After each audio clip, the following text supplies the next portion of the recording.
வெற்றிவேல் முருகனுக்கு ஹரஹரோஹரா. ஆடும் பரிவேலணி சேவலெனப் பாடும் பணியே பணியா அருள்வாய் தேடும் கயமா முகனை செருவில் சாடும் தனியானை சகோதரனே. வெற்றிவேல் முருகனுக்கு ஹரஹரோஹரா. கோவை வாழ் மக்களுக்கு, கொங்கு நாட்டு மக்களுக்கு ஐயனின் அருளை, முருகனின் அருளை பெற ஓர் அரிய வாய்ப்பு. யாரும் தவறிவிடாதீர்கள். என்ன அந்த வாய்ப்பு என்று பார்ப்போம் வாருங்கள். கோவை வடவள்ளியில் இருக்கும் வானப்பிரஸ்தா எனும் முதியோர் வளாகத்தில், சீனியர் சிட்டிசன் காம்பவுண்டில், புவனேஸ்வரி ஹால் என்ற மஹாலில் மண்டபத்தில் நாளை முதல், அதாவது ஏப்ரல் 26, 2025 முதல் 7 நாட்கள் 2 மே 2025 வரை சுப்பிரமணிய சப்தாகமும், அதன் பிறகு 3, 4 ஆகிய தினங்களில், மே 3, 4 ஆகிய தினங்களில் சுப்பிரமணியருக்கு ருத்ராபிஷேகமும், 4ஆம் தேதி வெள்ளி கல்யாணமும் நடைபெற இருக்கிறது. நாம் அந்த விஷயங்களை பற்றி சிறிது ஆராய்ந்து பார்ப்போம் வாருங்கள். சப்தாகம் என்றாலே, சப்த என்றால் 7, அகம் என்றால் தினங்கள் என்று பொருள். 7 நாட்கள் நாம் செய்யும் தவ வேள்விக்கு சப்தாகம் என்று பெயர். இந்த சப்தாகம் செய்வதனால் என்ன பயன் என்றால், அதற்கு ஏன் இந்த 7 தினங்கள் என்ற கணக்கு என்று பார்த்தோமேயாகில், நமது மனித உடலானது 7 சக்கரங்களால் அமைய பெற்றிருக்கிறது. நமது உடலில் 7 சக்கரங்கள் இருந்து கொண்டிருக்கிறது. அந்த 7 சக்கரங்களின் 6 சக்கரங்கள் இருந்து கொண்டிருக்கிறது. அந்த 6 சக்கரங்களின் சீரான வேலையே நமது உடலின் இயக்கம் ஆகும். அதற்கு மேல் நமது ஆன்மாவும் முக்தி பெற, நாமும் இறைவனடி சேர, இறைவனிடம் சேர இந்த 6 சக்கரங்களையும் சரி செய்து, இது ஒழுங்காக சுற்றும்படி செய்து, இதைகளை தாண்டி நாம் 7ஆவதான நமது துவாதசாந்தம் என்னும் உச்சந்தலைக்கு மேல் இருக்கும் சஹசிராரம் என்னும் 1000 இதழ் தாமரையில் போய் சேர்ந்து, அதற்கு மேல் இருக்கும் துவாதசாந்தம் என சொல்லப்படும் இடத்தில் இருக்கும் இறைவனை போய் சேர வேண்டும். அப்பொழுது எந்த முருகன் வழிபாடு நீங்கள் எடுத்துக்கொண்டாலும் அதற்கு 6 தினங்கள் முருகனுக்காக விரதமும், 7ஆவது நாள் திருக்கல்யாணம் போன்ற உற்சவமும் நடக்கும். கந்தர் சஷ்டி உற்சவம் பார்த்தோமேயாகில் 6 தினங்கள் விரதம், 6ஆவது நாள் சூரசம்ஹாரமும் முடிந்து 7ஆவது நாள் திருக்கல்யாணம். அப்படியே ஐயனின் எல்லா விரதங்களும் அமைந்திருக்கிறது.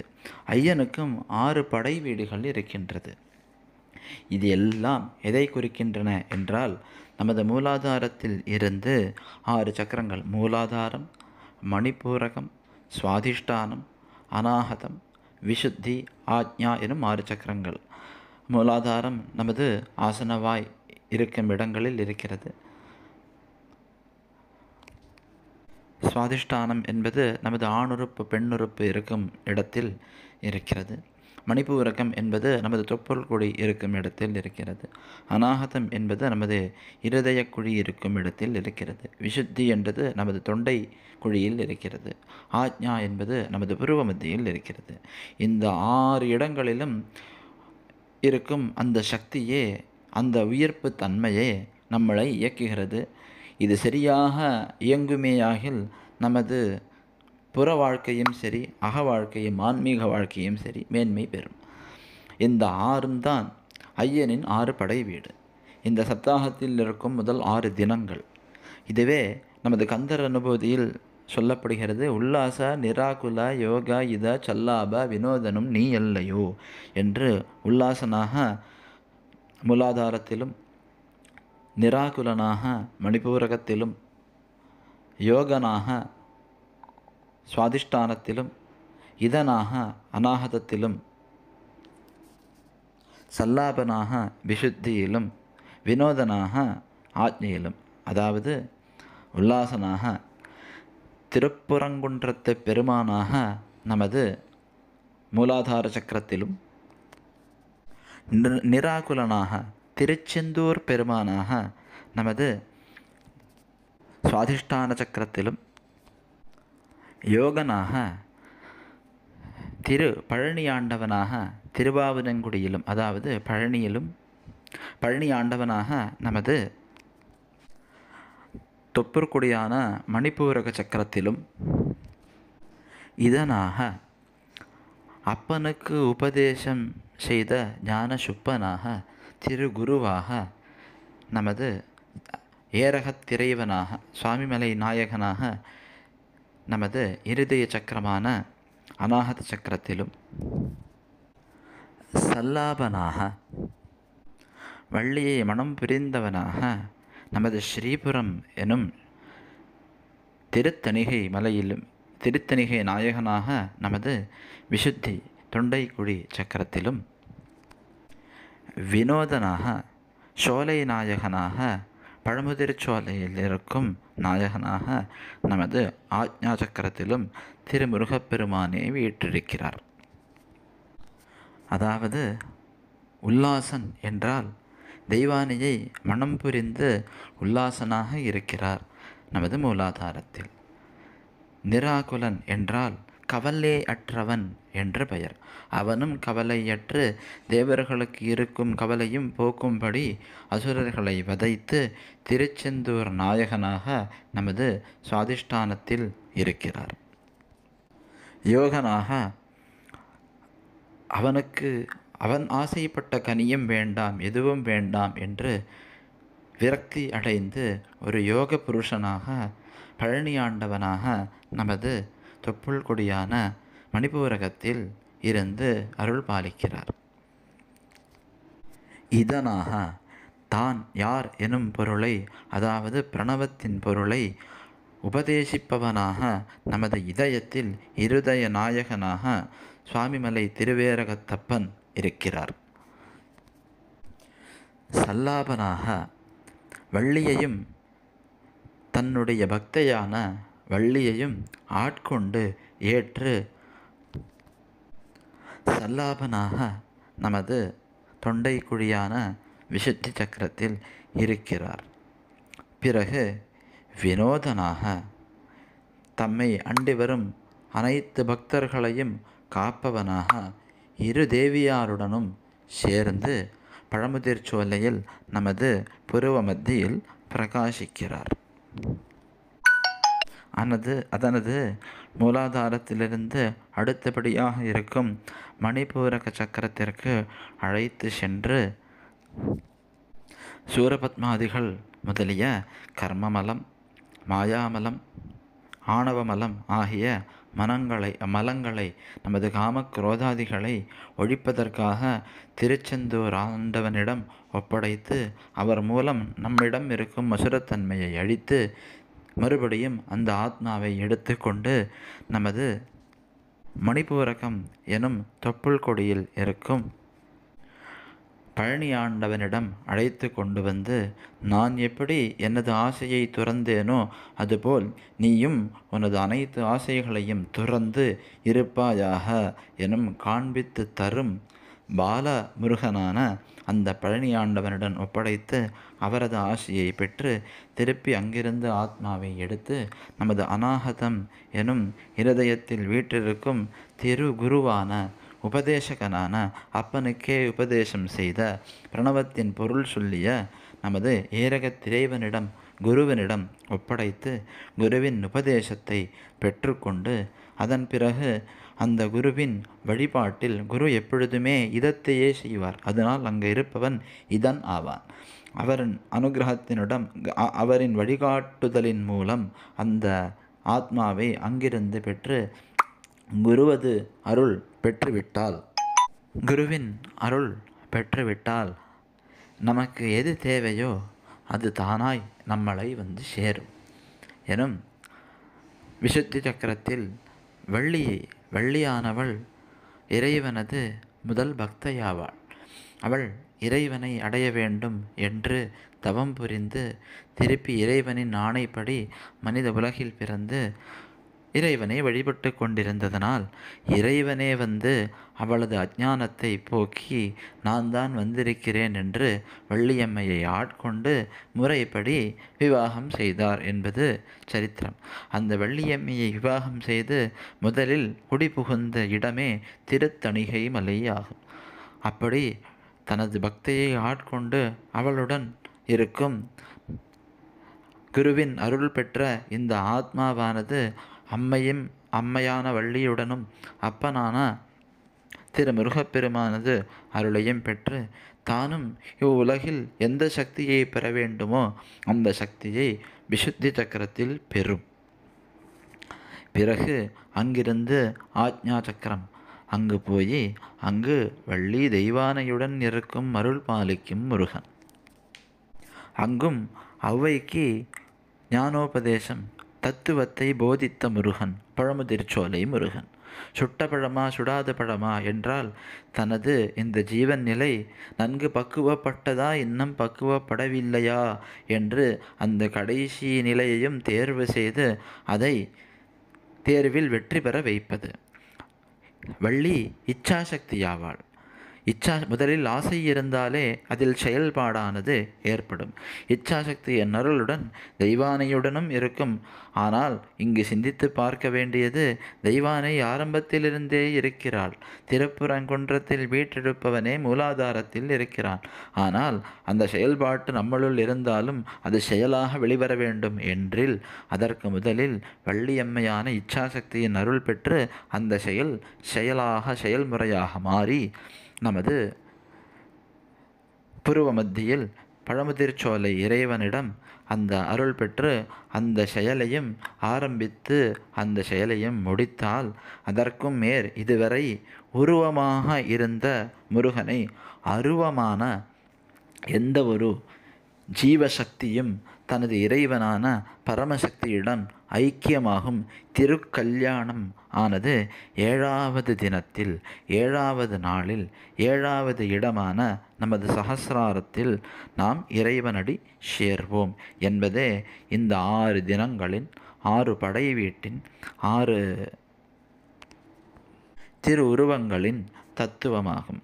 அப்படி இந்த 6 தினங்களும் நமது கோவையில் வானப்பிரஸ்தாவில் இருக்கும் புவனேஸ்வரி ஹாலில் 6 தினங்கள் வழியே மேல் சொன்ன முறைப்படி திருப்புறங்குன்றம் தொடங்கி முதல் நாள் திருப்புறங்குன்றம் திருப்புகழ் பாடல்களும் அதன் விளக்கங்களும், 2வது நாள் திருச்செந்தூர் திருப்புகழ் பாடல்களும் அதன் விளக்கங்களும், 3வது நாள் திருவாவினங்குடி பழனி பாடல்களும் திருப்புகழ் பாடல்களும் அதன் விளக்கங்களும், 4வது நாள் திருவேரகம் சுவாமிமலை திருப்புகழ் பாடல்களும் அதன் விளக்கங்களும், 5வது நாள் திருத்தணிகை திருப்புகழ் பாடல்களும் அதன் விளக்கங்களும், 6வது நாள்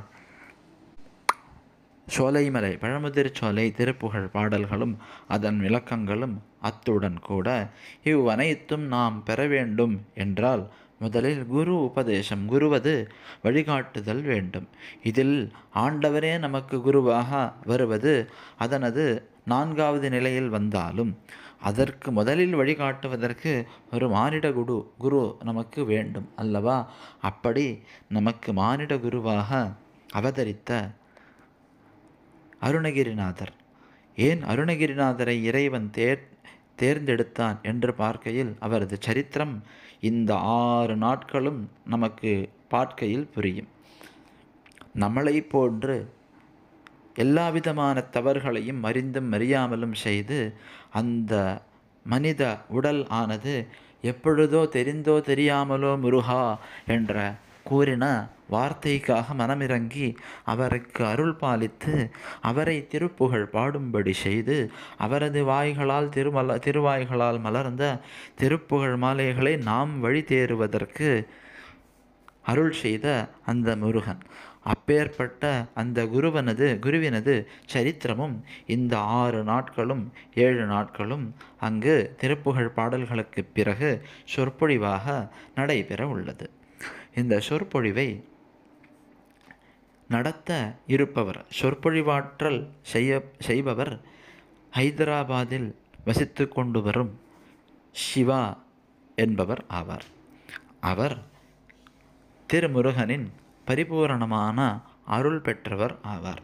அவர் நமது திருப்புகழ் பாடல்களையும் அருணகிரிநாதரையும் அடியனது முருகன் அடிமைகள் பற்றியும் அந்த திருமுருகன் பற்றியும் துருவி துருவி துருவி ஆராய்ந்து அதிலேயே திளைத்து கொண்டிருப்பவர் ஆவார். மேலும் அவர் சங்கீதம் பயின்றவர் ஆவார். அவர் திருப்புகழ் பாடல்களை நன்கு பாடி அதனது அனுபவம் பெற்று அதை தான் மட்டும் வைத்து கொள்ளாமல் அதை வரும் தலைமுறைக்கு கொண்டு செல்ல வேண்டும் என்ற பணி ஐயனால் கொடுக்கப்பட்டு வரும்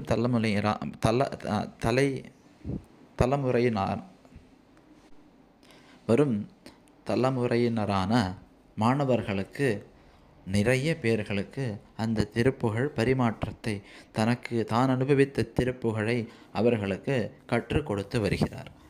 அப்பேற்பட்ட ஐயனின் பரிபூரண அருள் பெற்ற அந்த சிவா அவர்களும் அவரது மாணவர்களும் சேர்ந்தே இந்த திருவைபவத்தை நடத்த இருக்கின்றனர். காலை முதல் திருப்புகழ் பாடல்களும் அவர்கள் மாணவர்களுடன் கூட திரு சிவா அவர்கள் நடத்தி அதன் விளக்கங்களையும் அருணகிரிநாதரின் முழு சரித்திரத்தையும் சொல்ல இருக்கிறார். அதை அவசியம் நாம் அனைவரும் கேட்டு இந்த 6 தினங்களிலும் சாயங்கால வேளைகளில் திருமுருகனின் மிக உயர்ந்த வழிபாடான வேல் வழிபாடு. வேல் என்பது ஞானத்தின் ஸ்வரூபமாகும். ஐயன் திருமுருகனுக்கு அன்னையே வேலாக கையில் வந்து சேர்ந்தாள். வேலை வணங்குவதால் சோமாஸ்கந்த பரமேஸ்வரனை, அதாவது ஐயனும் அம்மையும் கந்தனுடன் கூடிய அந்த பரமேஸ்வரனை வழிபட்டால் என்ன பயனோ அந்த ஞானம் ஆனது கிட்டும். ஐயனும் அம்மையும் கந்தனும் திருத்தேர்களில் உலா வருவார்கள். திருவிழா காலங்களில் அவர்களை பார்ப்பதே ஒரு தீட்சையாகும், அதாவது உபதேசம் ஆகும் என்று ஆகமங்கள் கூறுகின்றன. முருகப்பெருமானுடன் கூடி ஐயனும் அம்மையும் வந்தாலே இது உபதேசமாகும். இல்லாமல் அவரை பார்த்தால் அருளுக்கு போவது மட்டுமே ஆகும். அப்பொழுது அந்த உபதேசத்தின் பொருளே இந்த வேல் ஆகும். வேல் என்றால் ஞானமே ஆகும். அந்த ஞானத்தை கொண்டே நமது மலங்களான ஆணவ மலம், கரும மலம், மாயாமலத்தை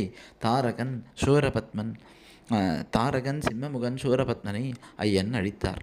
அப்பேற்பட்ட அந்த ஞான உருவமான அந்த வேல் வழிபாடு அது மட்டுமின்றி மிக பழமையான வழிபாடு என்றால் ஐயனின் உருவத்தை காட்டிலும் பழமுதிர் சோலையில் என்றும் நான் சென்றால் பார்க்கலாம். ஐயனது பக்கத்தில் ஒரு வேல் மட்டும் பதிக்கப்பட்டிருக்கும். அந்த வேலுக்கே ஆதி காலத்தில் அவர்கள் பூஜை செய்து வந்தனர். அந்த பழங்குடியினர் முதல் பழமையான காலம் முதல் செய்து வரும் அந்த வேல் வழிபாடானது இந்த 7 நாட்களும் சாயந்தர வேளைகளில் வேல் பூஜை நடைபெற்று அதனுடன் வேல்மாறல் என்னும் மகா மந்திர பாராயணம் நடக்க இருக்கிறது. வேல்மாறலை குறித்து இன்று நிறைய பேர்கள் நிறைய இடங்களில் கேள்விப்பட்டிருப்பீர்கள். அந்த வேல்மாறல் என்பது ஒரு மாந்திரீகனால்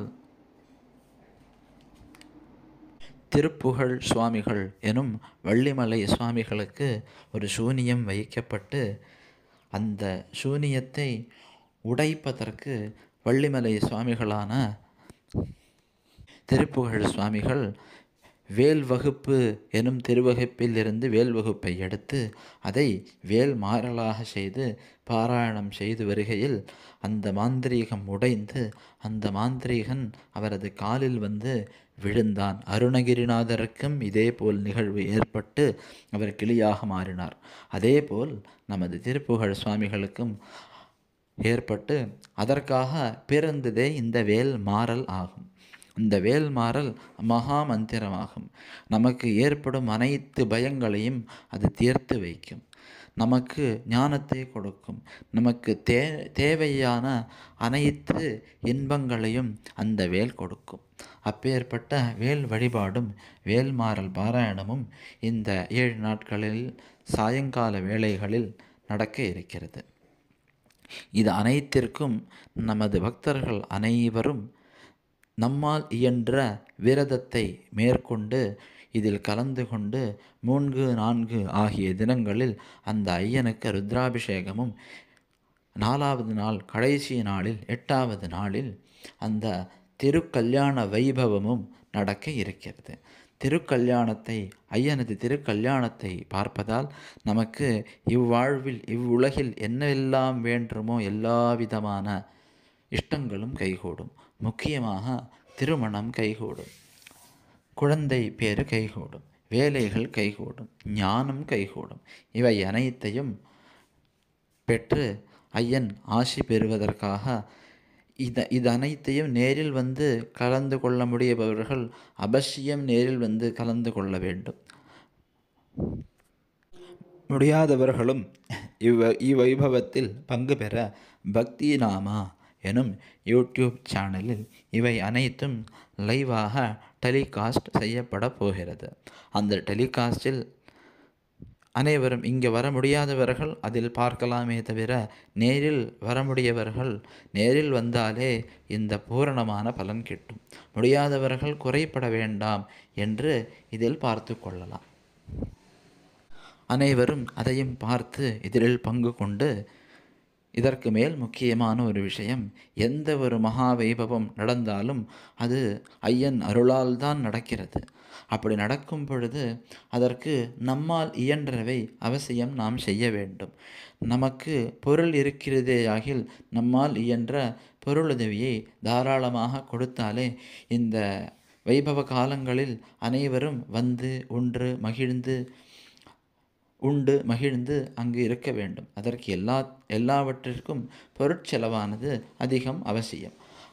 அப்பொழுது அதற்கு தேவையான பொருளுதவிகளையும் செய்து நம்மால் முடிந்த உடல் உதவிகளையும் செய்ய வேண்டும். நாம் வந்து அங்கே பூ பறித்து கொடுக்க வேண்டுமா, பெருக்க வேண்டுமா, துடைக்க வேண்டுமா, நம்மால் என்ன உடலால் முடியும் காரியங்களோ அந்த கைங்கரியங்களையும் ஐயனுக்கு செய்து ஐயனது திருப்பாடல்களையும் திருப்புராணங்களையும் கேட்டு திருப்பூஜைகளை கண்களால் பார்த்து நமது கரங்களால் கால்களால் அவருக்கு பிரதட்சிண நமஸ்காரம் பணிவிடைகள் செய்து மொத்தமாக நம்மை முருகப்பெருமானுடன் ஒப்படைத்தால் நமக்கு வேண்டியதை அந்த பெருமானே அருள்வார். அந்த அருள் பிரசாதத்தை அனைவரும் பெற்றுக்கொள்ள அனைவரையும் தங்கள் வீட்டிற்கு வரும்போல் அவசியம் வருக வருக வருக வருக என்று மன சந்தோஷத்துடன் பூர்ண மனதுடன் அனைவரையும் வரவேற்கின்றோம். அனைவரும் வருக, இறைவன் ஆசி பெறுக. வெற்றிவேல் முருகனுக்கு ஹரஹரோ ஹரா.